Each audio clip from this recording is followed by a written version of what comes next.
In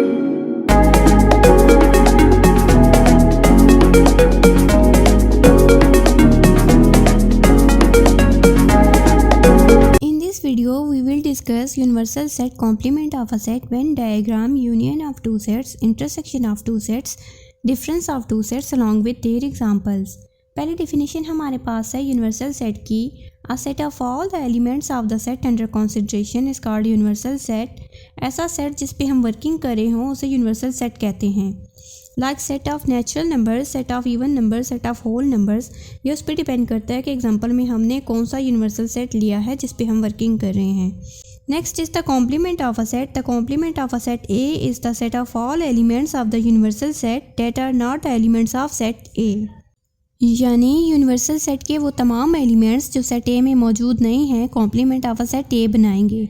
अब next हमारे पास एक एग्जांपल है, उसमें यूनिवर्सल सेट गिवन है जिसके 5 एलिमेंट्स हैं 1 2 3 4 एंड 5 और सेट ए गिवन है जिसके 3 एलिमेंट्स हैं 1 3 एंड 5. अब देखा जाए तो यूनिवर्सल सेट में ऐसे 2 एलिमेंट्स हैं जो सेट ए में कंटेन नहीं करे और यही 2 एलिमेंट्स जो हैं वो हमारे पास कॉम्प्लीमेंट ऑफ सेट ए बनाएंगे. इसको हम ए डैश से या u/a से रिप्रेजेंट करते हैं.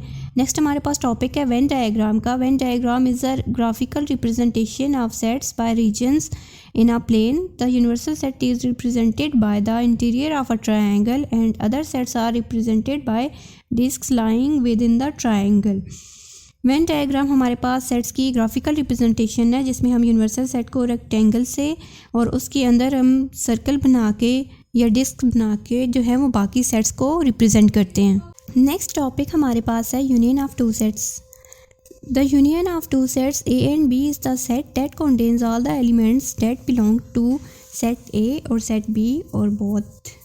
Union is basically the collection of elements of both sets A and B.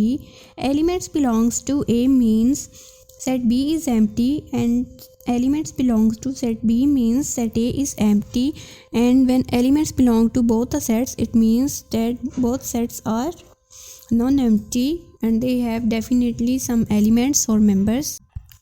A union B को ऐसे रिप्रेजेंट किया जाता है. यूनियन में दोनों सेट्स के एलिमेंट्स आएंगे लेकिन एलिमेंट्स की रिपीटिशन से अवॉइड करना है. नेक्स्ट ए यूनियन बी की ग्राफिकल रिप्रेजेंटेशन है. वेन डायग्राम में ए यूनियन बी को शो करने के लिए दोनों सेट्स की शेडिंग की जाती है जो ये शो करती है कि दोनों सेट्स के एलिमेंट्स जो हैं वो इंक्लूड होंगे. नेक्स्ट 3 मार्क्स हैं. Number 1 A union B equals to B union A. B union A union B दोनों सेट्स जो हैं वो इक्वल होंगे. Number 2 A is subset of A union B and B is also subset of A union B. A union B set जो है वो set A और set B का सुपर सेट है, इसलिए दोनों sets A and B A union B set के subset होंगे. Next is an example. We have to find A union B of sets. Given sets हैं A B and C. A union B will be the collection of elements of both sets A and B. A union B में set A और set B के तमाम elements repeat हुए बगैर आएंगे. ए union B हमारे पास होगा 1 2 3 4 5 6 एंड 7. इसी तरह हम ए यूनियन सी निकालेंगे जिसमें सेट ए और सेट सी के तमाम एलिमेंट्स आएंगे और ए यूनियन बी सेट जो है वो हमारे पास बनेगा 1 3 4 5 6 7 एंड 9. नेक्स्ट हमारे पास टॉपिक है intersection of two sets. The intersection of sets is the set of elements common to both sets A and B. A intersection B में सेट ए और सेट बी के वो तमाम एलिमेंट्स आएंगे जो दोनों सेट्स में कॉमन होंगे. इसको हम ऐसे रिप्रेजेंट करते हैं इस एब्रीविएशन से. Next is the graphical representation of A intersection B. Set A और सेट बी में एलिमेंट्स अगर कॉमन होंगे तो इसका मतलब है कि दोनों सेट्स जो हैं वो ओवरलैप करेंगे और ए इंटरसेक्शन बी को ग्राफिकल रिप्रेजेंट करने के लिए हम जो ओवरलैपिंग वाला रीजन होगा उसको हम शेड कर देंगे. Next are remark. Number 1 A intersection B equals to B intersection A. दोनों इक्वल सेट्स होंगे. Number 2 set A and set B are not subsets of A intersection B क्योंकि ए इंटरसेक्शन बी में set A और set B के common elements आते हैं और set ए intersection B जो है ए और बी दोनों से छोटा होता है. Number 3 if A intersection B equals to empty set और phi then A and B are disjoint sets. Set A और सेट बी में अगर कोई भी एलिमेंट कॉमन नहीं होगा तो दोनों डिसजॉइंट सेट्स होंगे. नेक्स्ट हमारे पास ए इंटरसेक्शन बी के एग्जांपल्स हैं जिसमें 3 सेट्स गिवन हैं ए बी एंड सी।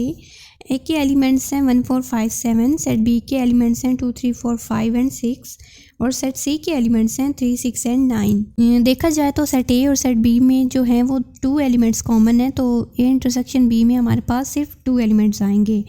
अगर ए इंटरसेक्शन सी निकाला जाए तो इसमें हमारे पास कोई भी एलिमेंट कॉमन नहीं है, तो ये हमारे पास जो आंसर आएगा एम्प्टी सेट होगा या 5 होगा। Next topic is difference of two sets. If A and B are two sets, then their difference is the set consists of all the elements of a set A which are not present in set B. A difference B में set A के वो तमाम elements आएंगे जो set B में मौजूद नहीं होंगे।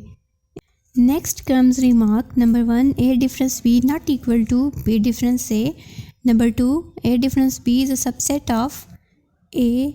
Number 3, A difference B, A intersection B and B difference A are mutually disjoint sets. हमारे पास एक एग्जांपल है जिसमें सेट A गिवन है 2 3 4 एंड 5 और सेट B गिवन है 3 5 11 एंड 15।